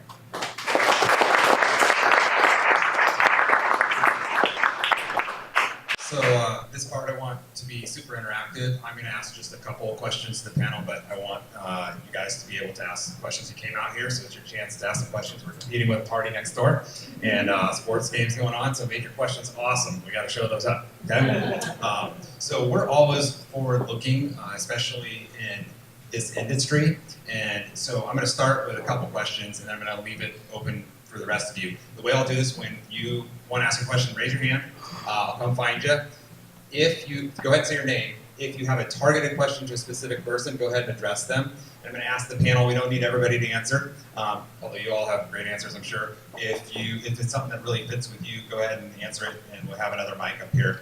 But let's go ahead and leave that open. I started seeing some questions flowing. Now everybody wants to raise their hands. I like it. So we're going to get there. This is your chance to ask those questions. The first question I will go ahead and start out with, and then I will just open it up to you. There's a lot going on in this space in energy efficiency. We've seen huge advancements in a fairly short period of time. So I want to know, for people who are, you're really in the space, what are you most excited about in 10 years? What you can see coming, down the line that you would think from either a policy perspective maybe, or it might be from a new innovation perspective or even a building perspective. What is something that you're most excited about that you think is going to be happening in 10 years that's not necessarily happening now? Before coming to Allen Construction, I operated a home performance business. It was a tough road. Did not make us rich. The challenges of the business model, I think, are the kinds of things we've already been talking about. Ductwork is a tough sell, right? Insulation is a tough sell. When you're competing with shiny new countertops, when you're competing with new wood floors, when you're competing with a new car for the garage, there were a whole host of challenges there. The state has invested hundreds of millions of dollars in trying to create or trying to push that market to scale. So far, despite a lot of really innovative programs and a lot of really cool ideas and a lot of really well-meaning people, that mass market for this hasn't really shown up. So it's what Iain was talking about reaching scale. That's where this is so critical. It's not enough for the ideologues to do this to their homes. We need everybody to do this to their homes. So what I'm excited about in 10 years is I hope the public impetus, the public will, public excitement around what this stuff can do, not only just for their homes, but for their, for the families, for the communities, to swing, because that's really ultimately what it's going to be about. We need private property owners to be excited enough to spend $40,000 on making their homes awesome from a performance standpoint. That is not a significant chunk of cash, and so it's just going to take a different set of priorities. And I think, this is just from the guy sort of standing on the side of the field and watching the game play out. But I think I'm starting to see some of that shift, some of that groundswell, and some real recognition around the importance of this stuff. So that's what I'm most excited about. One other person here. So I'm kind of excited about something which I haven't decided if it's really, really good news or really, really bad news, right? Which is that almost every other industry in the country is industrialized in some way that buildings are not. And almost everything gets built in a factory. Buildings are not built in a factory. But in the last year or so, this idea's been around a long time. both in new construction and for retrofits. This idea that if we sort of build panels in a factory and just come to your home, we bolt it on, and it only takes an hour, and we're all done. This idea's been around for a long time, but there are companies now who are actually doing it, and this could either be like every other attempt at this in the past and die out over 2 years, or it could completely change the industry, where some big player comes in and says, I'm going to put a few billion into this and just change the whole market and start a new company. And the tech bros in San Francisco, they talk about disruption and so on. Something disruptive might happen. It may not come to pass. But this is the thing that is probably the biggest change in the building industry in terms of, it might be exciting, but it might be dreadful for a lot of contractors. Right? Unless they can join that innovation bandwagon, unless they accept that it's coming, could be hard times ahead for them. And so this is, contractors are still the heart and soul of the building industry, and I have a big connection with them, and I want them to be successful, and that's going to be a tough transition if it comes to pass. So this is one of these things where it could be great, but it might be painful for some people. So I don't know if I mentioned, we have about another 15 minutes, and then there's a hard stop at 8:05, so there's time for some questions, and I know you'd probably love to answer some policy questions too, so anything's fair game. I want to do this a little bit orderly, so the first hand I saw go up was back here, but I'll kind of be making note and try to make sure that. Let's go here. I'll abide by the order, and then go ahead and stand up, say your name, and then go ahead and give the target questions. Hi, my name is Charles. I'm a first-time caller. I would like to ask, both on the technical side and the political side, rather than throw our arms up in the air with respect to landlords and tenants or commercial building owners and their tenants, why don't we approach those properties in the same way we approach cars with MPG ratings, the way we've approached appliances with Energy Star ratings, and as a political suggestion, have landlords introduce into the calculus and disclosure for tenants the energy cost per square foot, be it water, gas, or electric. So when a prospective tenant is thinking about renting, they can consider not only the base rent, but the cost, which is otherwise hidden, of energy as part of that equation. And do the same thing on the commercial side. So we're not asking the landlords to necessarily pay for the energy, but if we ask them to disclose the energy cost, which is otherwise hidden, just like automobile manufacturers do with MPG, just like a water heater manufacturer does with Energy Star rating, you've accomplished an incentive, and you've, I think, moved the ball forward.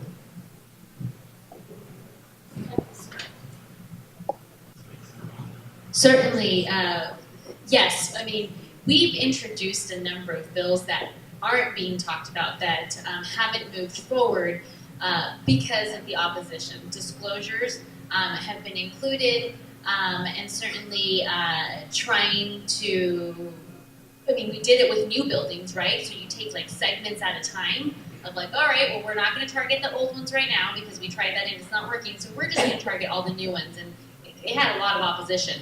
But we're not done. I mean, this is, if you can't commit to 100% renewable by 2045 and think that we're just done, right? That we've set this great goal and we're not going to have to, hold a hand or move some people forward. So we are still committed to trying to identify what it would take, to looking at whether we can incentivize something for cities. And so if cities can put some of this into place, certainly we've worked with tenant groups as well, and to see what, creative partnerships, right? Well, they're looking at some tenant right issues, but also, well, what could be done around the energy space, because this is all very, very important to us.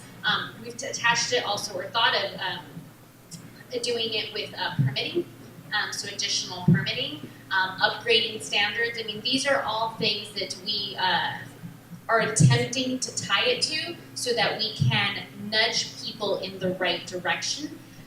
But it's going to take, I think, a greater effort. It's not just going to be Santa Barbara, Ventura, and this is where it becomes harder because you have elected officials. I mean, I need Kern County, and it's not that I want to pick on Kern County, but that's just one example, to move forward with us. the elected officials there and the people need to want that too. And when the people are saying, I don't want anything more expensive, just don't, I'm fine with the way it is, that's where it makes it a little bit harder for us. Because the people of that area don't necessarily want that, but certainly we are open to any ideas, and we still try to move these bills forward. Just because we haven't done it doesn't mean that these bills haven't been introduced. So I'm going to digress slightly to say that for new construction, a lot of homes already get what's called an energy rating. Something like 40-45% of new homes in the country get this. You can have it done on your home at any time. It costs money, of course, to have the rating done. But you can get a rating that tells you something about the energy use. But that doesn't help, I think, Charles, for the situation you raised, which is, okay, single-family buildings, that'll happen, you can choose to do it. But what if you live in an apartment with 20 other apartments and the landlord is not interested in getting that rating? There's no requirements currently, right? And I think, you know, these ideas have been around long enough that landlords are not going to do it voluntarily. There will have to be some sort of renter protection legislation that makes that a requirement. Because I mean, some landlords may do it because they have good hearts, but I think that's very few. Right? And so I think without legislation, it isn't going to happen, because this idea of rating homes for energy, or rating dwellings, should I say, for energy, it's been around forever. There are well-established practices to do it. It simply doesn't happen to many rental properties for a host of reasons. But so unfortunately, I think no one's going to volunteer for that, or very few, I should say. All right, I'm going to keep it rolling with next question, which I saw was here, and then we got here, and then in back. Hi, I'm Alonso, and my question is for Marissa. What are the challenges as far as increasing number of public EV charging stations is concerned, and what will it take to increase the number of apartment buildings and other forms of shared housing with EV charging stations for tenants? Good question. I have not had a ton of experience in the EV space, but I would say, there are some good incentives out there for installing electric vehicle charging systems, and as well as, I think probably the place to start is with incentives, for a limited time, to get those off the ground and encourage adoption. And then once electric vehicles are more prominent on the roads, then they'll kind of take off on its own as well. Okay, moving on. Next question here. Sure. Hi, I'm Daryl Eaton. I'm a software entrepreneur, and there's a lot of us here in California. Many of us who probably want to help in some way. But it seems like this is a kind of a hardware and a resource thing that we're trying to solve here. So what do you see in like 10 years, or how can software help try to solve this problem?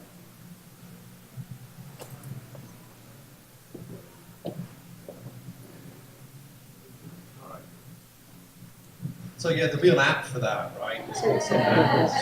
So these things are already happening. A lot of high-end builders are investing in what's loosely called home automation. So this includes home security systems. This includes systems that are energy related, to control lighting, heating, cooling, all that sort of stuff. So in high-end homes, because these are not cheap to install, this is already happening. There'll be an app on your phone. I mean, you can already do this with remotely controlled thermostats, for example. You could have the heating or the cooling turn off in the house, and just as you're about to leave the office, you pull out your phone, tell it, I'll be home in 20 minutes, and the home is cool or warm when you get there. Those things already exist. I think there's just going to be more and more of those, and more things in the home are going to get connected.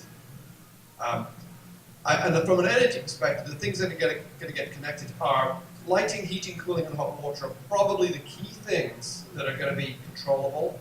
Maybe, and probably a ventilation system too. There are ideas about, if you're not home, we can save that energy for ventilation, right? And fix that. And I'm actually working with some manufacturers on that right now, where there'll be an app on your phone, and you'll tell it when you're home or not. So there are some things like that already happening. And you've probably heard of the Internet of Things, right? This idea that every single thing in the house is going to have a little chip in it and talk to it's everything else wirelessly.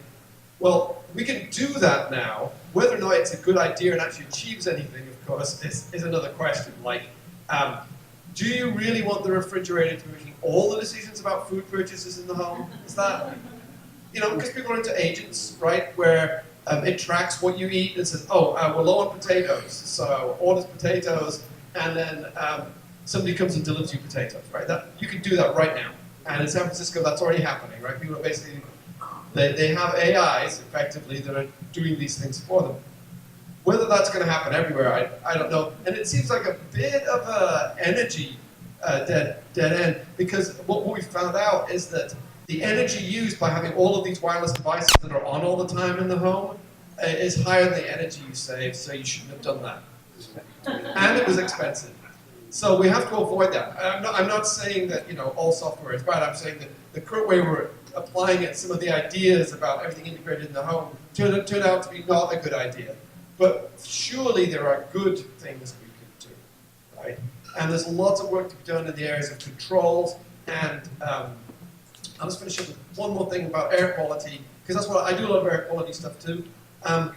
There are low-cost sensors coming to market where we're going to monitor air quality in homes and control things like ventilation and so on to reduce energy use by directly sensing. And that's going to use some smart technologies and a whole bunch of coding and programming to understand when things are rising and falling, and some basics for control strategy stuff that you get already built into many commercial building heating cooling systems. But that might be coming in residential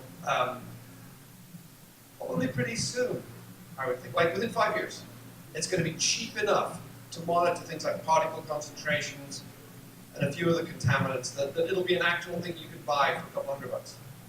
I mean, you can buy a little monitor right now. They're just not quite good enough to control things, but they're all internet enabled. They're all shooting all of your data to the cloud. I can't remember who they share that with, but they're sharing it with somebody. That's how they make money, right? But for a couple $100, you can buy one of these things already, right? That tells you about the indoor air quality. And that's where I think a lot of coding and programming and some of these high-tech things are going to be involved. Great. All right, moving to the next question. I will say, in Santa Barbara, there's actually several people who are working on water-related pieces to this. So whether it's smart toilets all the way to flow devices. So you're seeing a lot of this. This is moving into other sectors too. So this is definitely at the forefront, and we have it happening in our own backyard, which is awesome. All right, next question here, and then we're going here. My name's Karen, and I actually want to respond to Charles Newman's question about ratings for homes.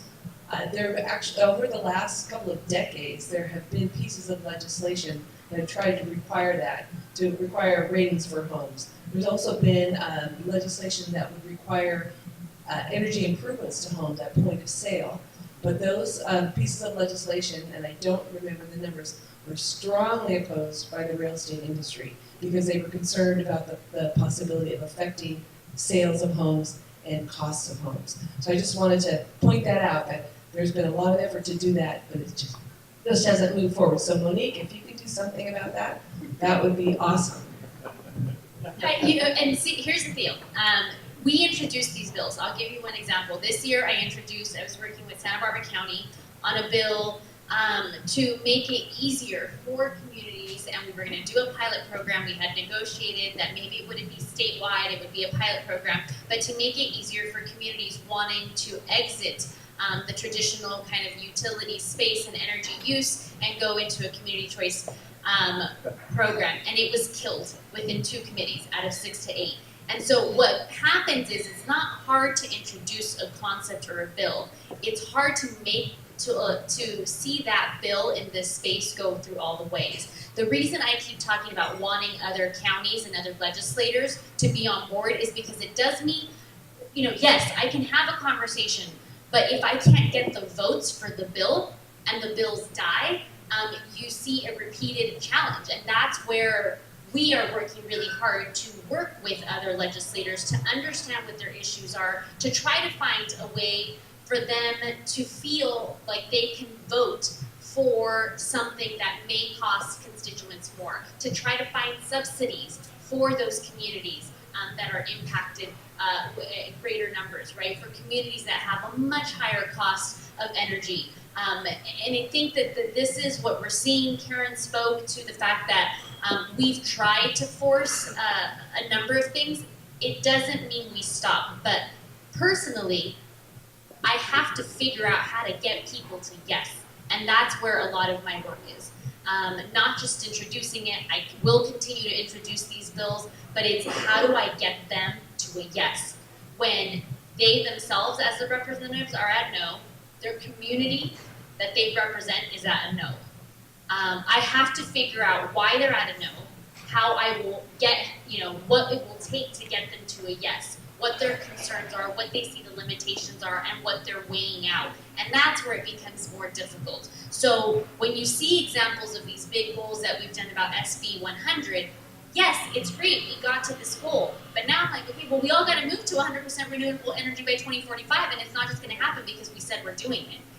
What are the metrics we're going to put in as a community, as a state to get there? And Ventura, Santa Barbara County, San Luis Obispo, to some extent, are in one place. I don't have all other 57 counties that are in the same place, and that's where I think it becomes really, really difficult.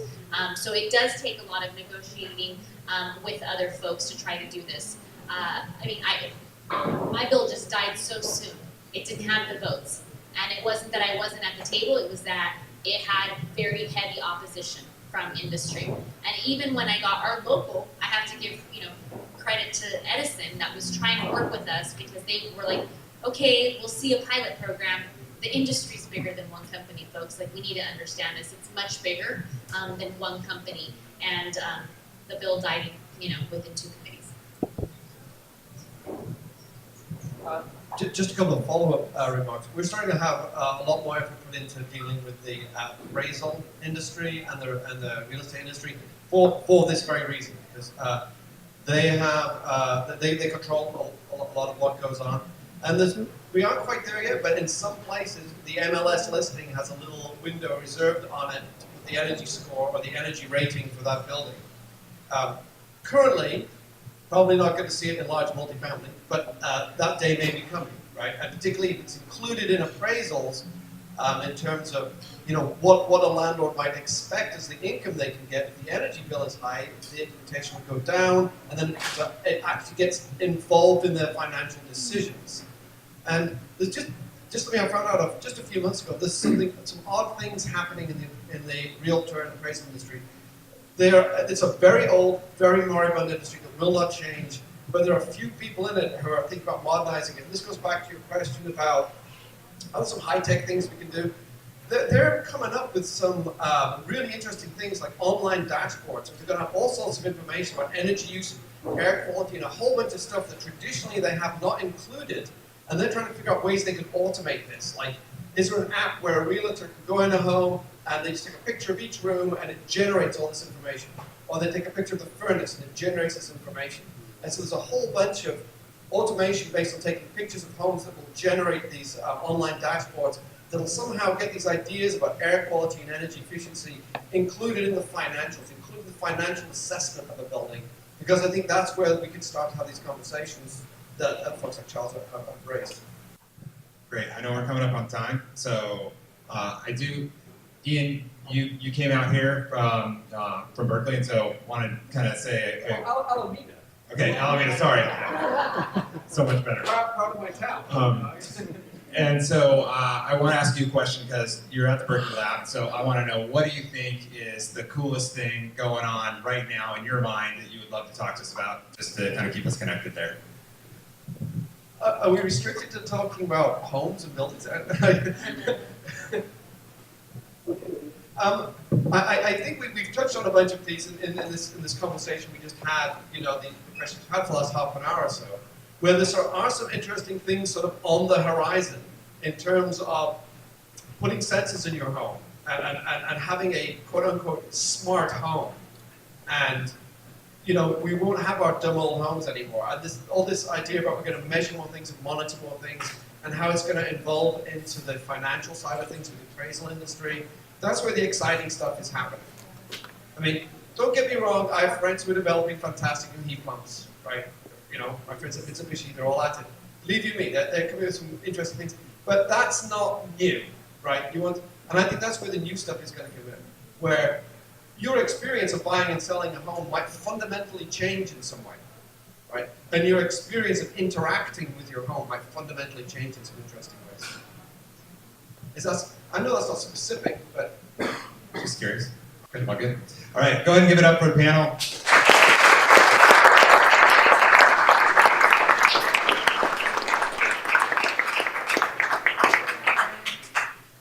Thank you, Aaron, and thank you all for coming. If we would ask the UC Berkeley community to meet us in the atrium for a group photo, and as well as the panel. So, thank you very much.